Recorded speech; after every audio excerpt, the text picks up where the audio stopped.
본문 말씀, 가나에서 있었던 혼인잔치에 대한 말씀은 우리가 잘 알고 있는 말씀입니다. 본문의 시작은 사흘째 되는 날이라는 이 시간 배경을 알려주면서 시작합니다.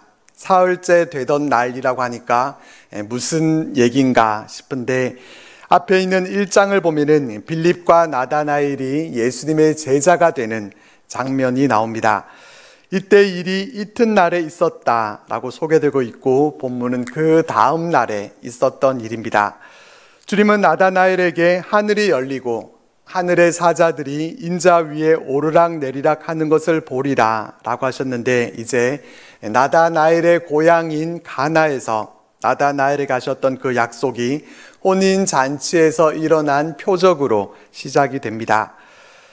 1절에서는 가나에서 혼례가 있었는데 그때 예수의 어머니 마리아도 그곳에 계셨다라고 말씀해 줍니다. 마리아는 하객으로 초대를 받은 것이 아니라 친척이나 어떤 관계로 인해서 그 집의 일을 도와주기 위해 있었던 것 같습니다.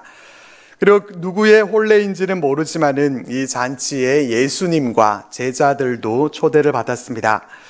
생일이나 여러 가지 축하하고 또 기뻐할 잔치들이 있지만은 그 가운데서 가장 크고 중요한 일이 바로 혼례가 아닌가 싶습니다. 두 사람이 만나서 한 가정을 이루게 되는 것, 하나님께서 정하신 것이고 또 하나님께서 축하하는, 하나님께서 축복하신 자리이기 때문에 또 모든 사람들로부터 축하를 받을 기쁜 일이 됩니다. 본문에는 이 잔치 때의 모습을 자세하게 묘사해 주고 있지는 않습니다. 자세하게 묘사할 필요가 없는 것은 누구든지 우리가 쉽게 그 모습을 상상해 볼 수 있기 때문입니다. 한 가정을 이루게 됨을 축하하는 많은 하객들이 모여 있었을 것이고, 또 흥겨운 노랫소리와 또 흥에 겨워 춤을 추는 그러한 이들도 있었을 것입니다. 그리고 잔치에서는 빠질 수 없는 풍성한 음식들도 그곳에 있었을 것입니다. 결혼식을 다녀와서 주로 어떤 얘기들을 하십니까? 신랑이 참 잘생겼더라, 신랑이 참 예쁘더라, 이런 얘기보다 때로는 그 예식장 음식 참 맛있더라, 이렇게 얘기를 하는 경우들이 있습니다. 잔치에는 뭐니 해도 음식이 맛있으면 아무래도 만족과 기쁨이 커지게 됩니다. 저도 여러 예식장에 가봤습니다. 강남에 있는 예식장은 기대를 많이 하고 갔었지만은 이 갈비탕에 몇몇 반찬들이 전부인 그러한 곳이 있었고, 어떤 곳은 예식이 끝난 후에 피로연 장소로 이동을 하는 것이 아니라 예식이 끝난 후에 앉았던 테이블에 코스 요리로 스테이크까지 나오는 곳도 있었습니다. 생각해보면은 그 예식장에 누가 결혼했었는지는 기가 막히게도 잘 생각이 나질 않습니다. 반면에 어떤 음식이 나왔었는지는 또 희한하게 잘 기억을 합니다. 잔치라는 것이 그렇습니다. 하객들이 누구 결혼식이었는지는 잘 모른다 하더라도 잘 먹어주고 또 축하받을 주인공들을 기쁨으로 축하해주면 그것으로 만족감이 있고 또 감사하게 생각하게 됩니다. 잔치에서 이와 같이 음식을 통해 즐거움을 누리게 되는 것은 어느 나라든지 다 마찬가지입니다. 특별히 본문에는 잔치의 흥겨움을 이 뷔페나 갈비탕이 아니라 포도주가 담당하고 있었습니다.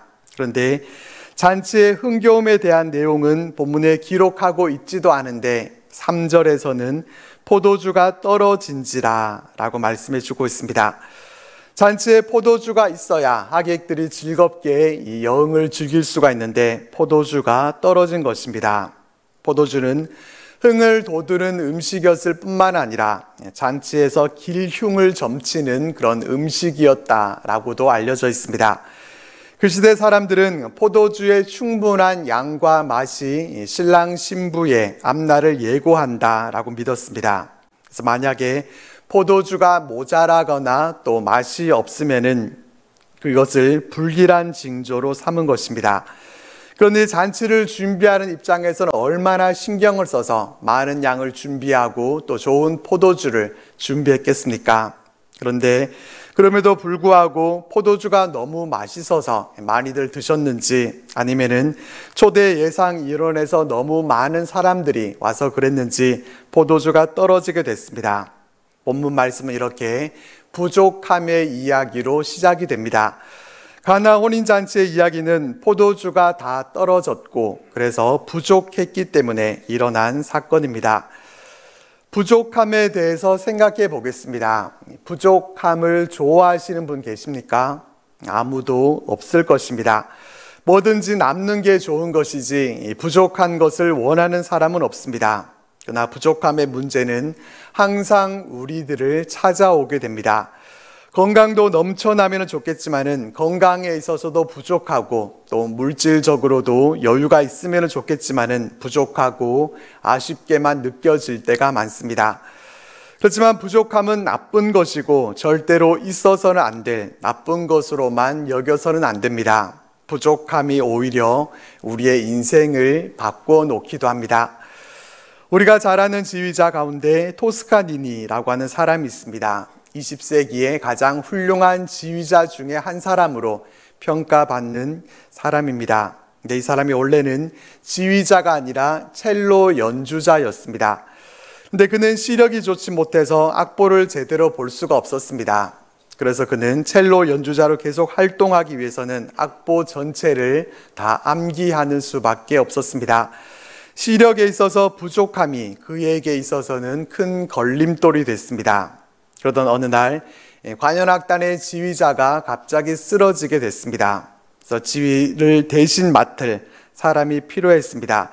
근데 그 지휘자는 곡을 완전히 잘 이해하고 충분히 소화할 수 있는 사람이어야 하는데 단원 중에서 악보를 전부 외우고 있는 사람은 토스카니니 뿐이었습니다. 그래서 그가 하는 수 없이 임시 지휘자로 단상에 서게 됐습니다. 이것이 위대한 지휘자 토스카니니가 탄생하게 된 계기였다고 하는데 그때 그의 나이가 19살이었다고 합니다. 시력에 있어서 그는 부족함이 있었지만은 그 부족함이 그를 위대한 지도자로 바꾸어 놓았습니다. 삭개오도 부족함이 있었죠. 예수님을 뵙기 원하는 그런 마음이 있었지만은 군중들 틈에서 예수님을 제대로 볼 수가 없었습니다. 키에 있어서 그는 부족함이 있었습니다.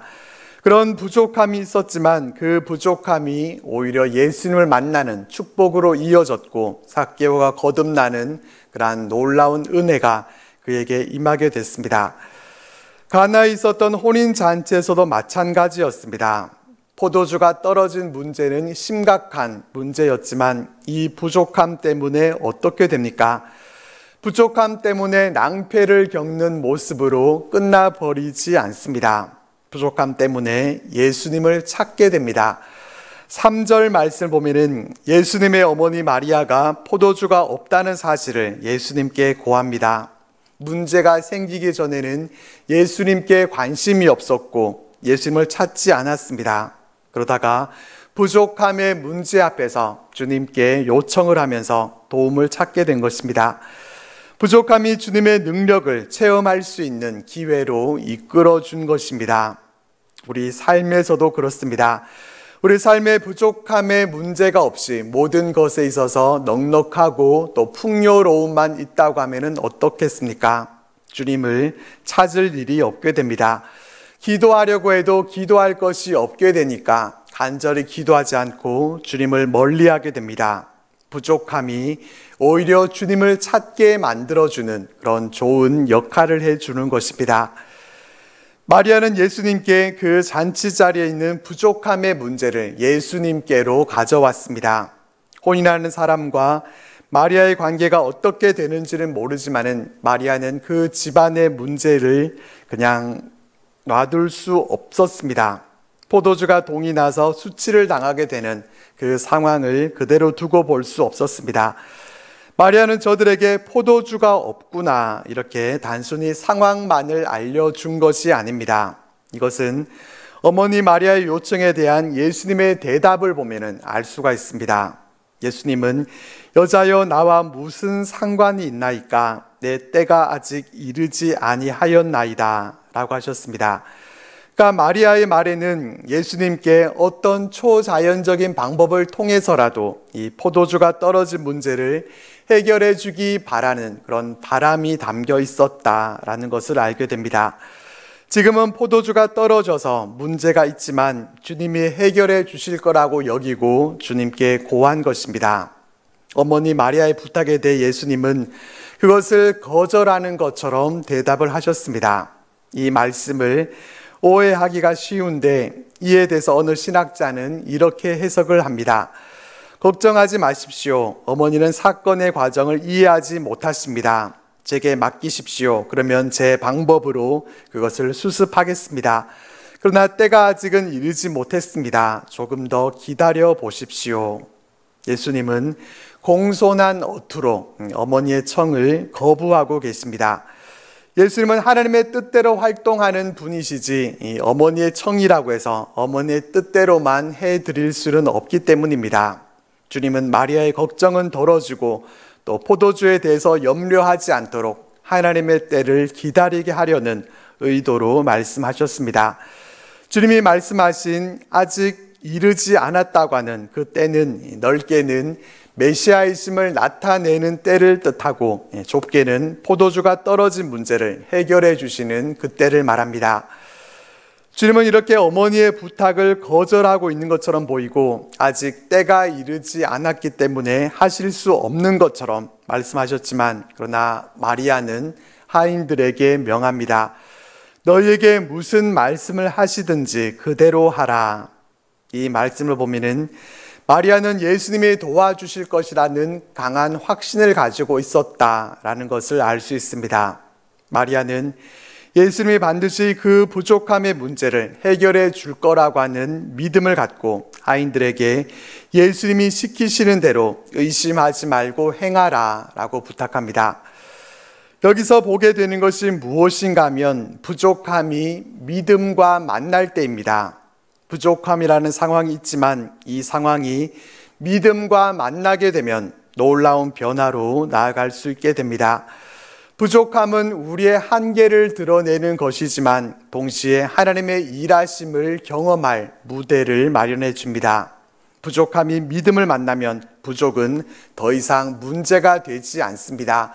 그 부족함 가운데 하나님의 채워주심의 역사가 나타날 것이기 때문입니다. 예수님이 병자들을 치유해 주셨을 때를 보면은 모두 다 건강에 부족함이 있어서 그런 가운데서도 예수님은 고쳐주실 수 있을 거라는 그러한 믿음을 갖고 나아왔습니다. 부족함이 믿음과 만나게 됐을 때 그곳에는 치유의 역사가 있었습니다.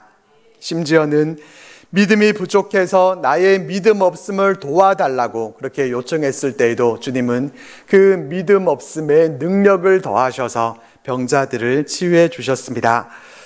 그렇기 때문에 부족함이 있을 때 꺼내 들어야 할 것은 바로 우리의 믿음입니다. 지금은 부족함 가운데 있지만 이 부족함으로 끝나게 만들지 않으실 그 하나님을 믿는 믿음을 우리는 꺼내 들어야 합니다. 하나님께서 우리를 부족함 많은 인생으로 그대로 두신 것은 바로 우리의 믿음을 위해서입니다. 하나님은 모든 것에 있어서 부요하신 분이시고 모든 것을 부족함 없이 풍성함으로 우리를 인도해 주실 수 있는 분이십니다. 푸른 초장, 맑은 물가에서 조금도 부족함이 없는 삶을 살아갈 수 있도록 하나님은 그렇게 만드실 수 있으십니다. 하지만 부족함이 없는 삶은 우리 믿음에는 전혀 도움이 되지 않습니다. 부족함이 없을 때는 하나님께 간절한 믿음으로 우리가 나아갈 이유가 없기 때문입니다. 그렇기 때문에 우리를 부족함 많은 인생으로 두신 것은 우리의 부족함과 우리의 믿음이 서로 만날 수 있도록 하기 위한 하나님의 계획이 담겨 있음을 우리는 기억해야 합니다. 이것을 우리 마음에 새긴다면은 우리의 부족함에 대해서 이 부족함을 해결해 주시고 채워달라고만 우리가 기도할 것이 아니라 이 부족함을 통해 우리의 믿음을 더욱 크게 해달라고 그렇게 기도할 수 있는 우리들이 되어야 할 것입니다. 예수님은 포도주가 떨어진 상황 가운데 어떻게 일하시는가 하면 이 두세 통 드는 돌 항아리 6을 보셨습니다. 이 돌 항아리는 정결 예식을 위해서 손과 발을 씻기 위한 용도로 쓰이는 것이었습니다. 예수님은 하인들에게 다른 것을 명령하지 않으시고 그 돌 항아리에 물을 채우라 라고 하셨습니다. 어떤 명령을 하신 것입니까? 포도주의 부족 문제와는 전혀 상관없는 말씀을 하셨습니다. 우리는 예수님이 물을 포도주로 바꾸셨다는 사실을 이미 잘 알고 있기 때문에 별다른 반응을 보이지 않지만 하인들의 입장에서는 참 황당한 그런 명령이 아닐 수 없습니다. 마리아가 무슨 말씀을 하시든지 그대로 하라 그렇게 부탁을 하기는 했지만 지금 떨어진 포도주 문제를 해결해 주시려고 하는 그런 의지는 전혀 보여주지 않으시고 불필요한 명령을 하시는 것이 이해가 되지 않았을 것입니다. 지금은 포도주를 급히 가서 사오게 하든지 이 급한 불부터 꺼야 되는데 전혀 상관없는 일을 예수님은 말씀하셨습니다. 그런데 놀라운 것은 하인들은 이해가 되지 않음에도 불구하고 6개 항아리에 물을 아기까지 채웠습니다. 아기까지 채우라고 하지 않으셨지만 그들은 성실하게 말씀에 순종했습니다. 잘 순종한 이들에게 주님은 다시 말씀하십니다. 이제는 떠서 연회장에게 갖다 주라. 예수님의 두 번째 말씀 역시 이해부터 하려고 하면은 전혀 이해가 되지 않는 말씀이었습니다. 포도주가 떨어진 것과 이 맹물을 연회장에게 갖다 주는 일은 전혀 상관없는 일이었기 때문입니다. 그렇지만 하인들은 시키는 대로 합니다. 물을 채우라고 하니까 채우고 갖다 주라고 하니까 갖다 줍니다. 이 하인들을 칭찬해 주고 싶지만은 사실 하인들은 원래 이렇게 해야 되는 것입니다. 시키면 시키는 대로 하는 것이 하인이 할 일입니다. 내 생각과 내 고집은 내려놓고 주인의 뜻에 따르는 것이 하인의 본분입니다. 하인들은 주님이 시키신 대로 돌 항아리에 물을 떠서 연회장에게 갖다 줍니다. 이 연회장은 어떤 사람인가 하면 식탁을 돌보고 또 음식을 맛을 보던 역할을 하던 사람입니다. 그가 담당해야 할 일 가운데 하나는 하객들이 혼인잔치를 잘 즐길 수 있도록 이 포도주를 잘 분배하는 일이었습니다. 그래서 주님은 가장 먼저 연회장에게 갖다 주라 라고 하셨습니다. 첫 번째 명령에도 잘 순종했던 하인들은 연회장에게 갖다 주라고 하는 이 두 번째 명령에도 잘 순종했습니다. 여기서 보게 되는 것은 부족함이 순종과 만날 때입니다. 부족함이 믿음과 만났을 때 놀라운 이적의 출발점이 됐다고 하면 부족함이 순종과 만났을 때 놀라운 이적이 완성되었다고 말할 수 있습니다. 부족함이 순종과 만나니까 어떤 놀라운 일이 일어났습니까? 연회장이 하인들이 떠다 준 물을 마셨지만 그가 마신 것은 맹물이 아니었습니다.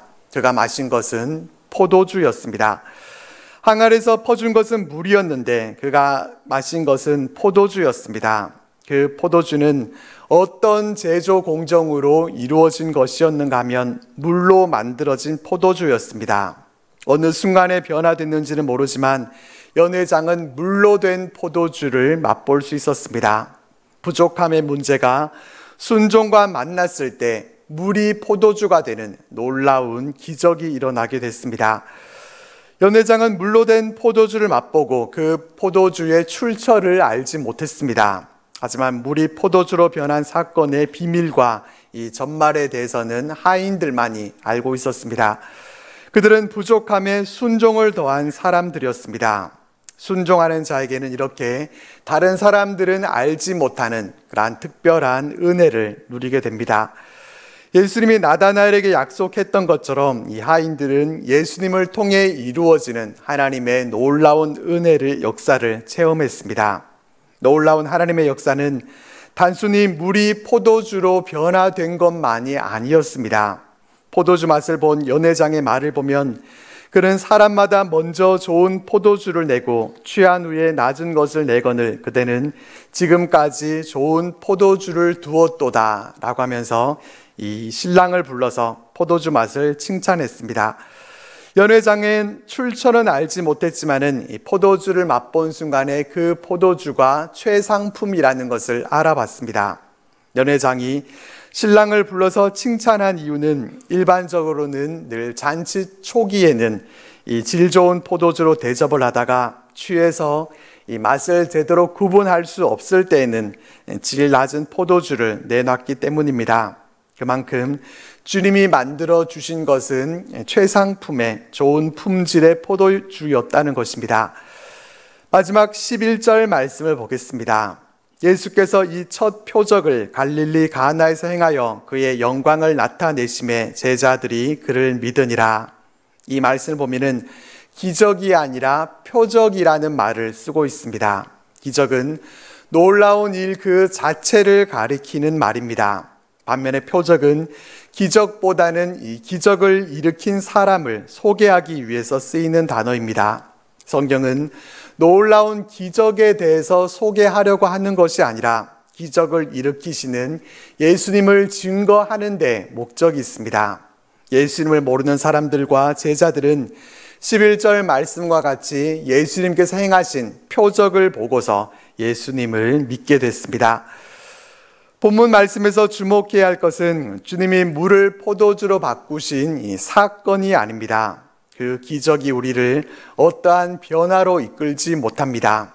우리의 초점은 표적을 행하신 예수님께로 맞춰져야 합니다. 물이 포도주로 변화되는 놀라운 이적은 예수님이 그곳에 계셨기 때문에 일어났습니다. 부족함의 현장 가운데, 부족함 투성인 우리 인생 가운데 주님이 계셨기 때문에 놀라운 변화, 은혜의 역사가 일어날 수 있었습니다. 포도주가 떨어져서 잔치의 유흥도 깨져버리게 되고 해결하기 힘든 어려운 문제가 있었지만 주님이 그 잔치 자리에 계셨기 때문에 문제가 해결됐습니다. 주님은 최상품의 포도주로 다시 흥겨운 잔치가 될 수 있도록 만들어 주셨습니다. 부족함의 문제는 우리 인생에 있어서도 흥겨움과 기쁨을 잃어버리게 만들어 버리지만 우리가 염려할 필요가 없는 것은 그 부족함의 문제를 해결하셔서 다시 흥겨운 잔치로 만들어 주시는 우리 주님이 계시기 때문입니다. 예수님이 우리 인생 가운데 계셔야 흥겨운 인생 잔치가 베풀어질 수 있습니다. 잠시 고난과 어려움을 겪게 된다 하더라도 우리 안에 예수님이 계시면 문제가 없습니다. 부족함의 문제도 주님께 고하기만 하면 주님이 그 부족함의 문제 가운데 개입하셔서 풍성함으로 해결해 주실 것입니다. 양만 풍성한 것이 아니라 그 품질에 있어서도 최상의 것으로 우리들에게 부어주실 것입니다. 지금 부족함의 문제로 어려움이 있는 분 계십니까? 우리의 가정과 일터 가운데 혹시 부족함이 있습니까? 그 부족함 때문에 흥겨움을 잃어버린 잔치집과 같이 기쁨과 소망을 잃어버린 가운데 살아가고 계십니까? 우리는 모든 것을 변화시켜 주실 수 있는 능력의 주님을 우리의 인생 가운데 모셔야 합니다. 주님은 부족함으로 인해서 흥겨움이 그친 잔치집에도 다시 흥겨움을 공급해 주십니다. 최상품의 포도주로 이전과 비교할 수 없는 더 큰 기쁨을 우리들에게 반드시 주실 것입니다. 오직 이 믿음을 소유해서 우리 인생에서도 주님과 함께 기쁨이 넘치는 복된 은혜의 삶을 날마다 누리며 살아가는 우리들 모두가 되시기를 주님의 이름으로 축복합니다.